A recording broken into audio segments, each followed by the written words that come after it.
যেইটা আপনার মতে মিলবে না তার উপরে ফতুয়া দিয়ে বন্ধ করতে বসবেন, এইটা কেমন কথা? বিশ্বকাপ ফুটবল বেদাত, ক্রিকেট খেলা বেদাত, সবই বেদাত। আমরা চেয়ারে বসে আছি গদি সহ বেদাত, কোনটাই বেদাত নাই।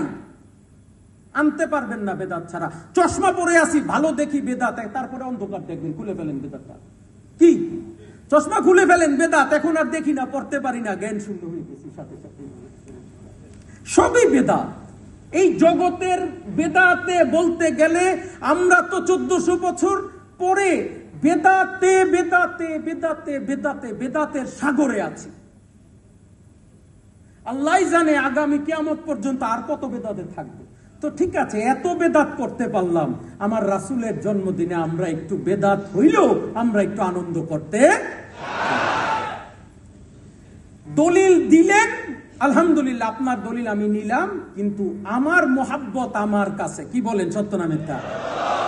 আপনার মোহাব্বত আপনার কাছে, আমার মোহাব্বত আমার কাছে।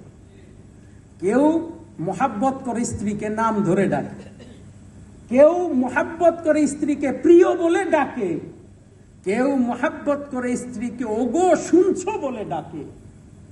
আপনি কি ডাক ধরবেন কিভাবে স্ত্রীকে ডাকলেন, নাকি মোহাব্বতটা ধরবেন? যেই নবী মুহাম্মদ মুস্তাফা আহমদ মুস্তফা সাল্লাল্লাহু আলাইহি ওয়াসাল্লামকে মহান রব্বুল আলামিন, আরে আমি একা ভালোবাসি নাই, আল্লাহ তার হাবিবকে ভালোবাসছেন। আল্লাহ তার হাবিবকে ভালোবেসে, আমাদের অ্যাডভোকেট জিয়াউর রহমান ভাই বলেছেন, উপলব্ধি করার বিষয়, উপলব্ধির কথা তিনি বলেছেন। উপলব্ধি, এটা অনুধাবন, ভিতরে অনুধাবন করতে হবে। বাতাস দেখাইতে পারবেন না আপনি, পারবেন? কিন্তু বাতাসটা অনুধাবন করা যায়, উপলব্ধি করা যায়। প্রেমটা দেখানো যায় না। আপনি বলেন না প্রেমটা কিভাবে দেখাবেন, পারবেন না। কিন্তু দেখেন, এই অদেখা প্রেমেই বর্বর আরব জাতি, যাদেরকে জাহেল বলা হয়েছে, আইয়ামে জাহেলিয়ার জাহেলের জাতি, যাদেরকে মানুষ বলা হয় নাই, জাহেল, যারা পশুর চেয়েও নিকৃষ্ট, যাদের উপমা আসছে না, দেখেন এরা রাসূলকে ভালোবাসার কারণে, তার সাথে প্রেমে মোহাব্বত করার কারণে এই জাহেলি মুমিনে পরিণত হয়েছেন। কি বলেন সত্য না মিথ্যা? সত্য না মিথ্যা?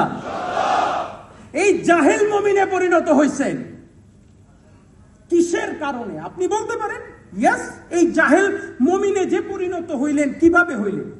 আমি যদি জানতে চাই, বলেন তো, পবিত্র কুরআনুল কারীম কত বছরে রাসূলের কাছে নাজিল হয়েছেন? কত বছরে?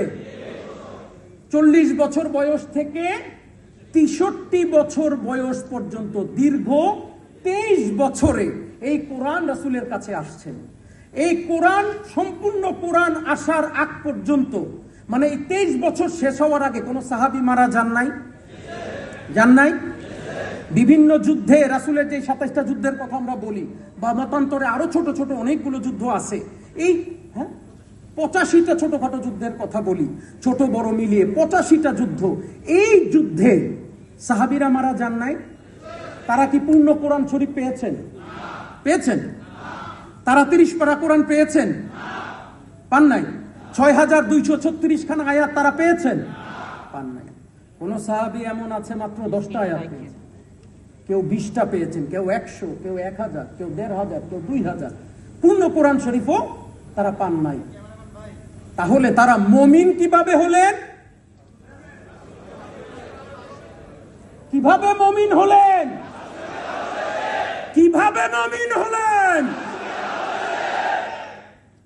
এই জাহেল জালেম যাদেরকে বললাম, এই জালেম জাহেল কোরআনও পাইলেন না, পুরো কোরআন পাইলেন না, হাদিস তো নাই, হাদিসের গ্রন্থই তো জন্ম হয় নাই তখন।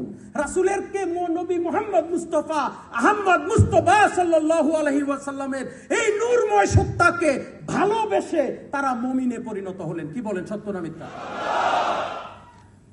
শুধু কি ভালোবাসলেন, দেখেন উহুদের প্রান্তরে যখন তাকে চতুর্দিক থেকে কাফেররা ঘিরে ফেললেন,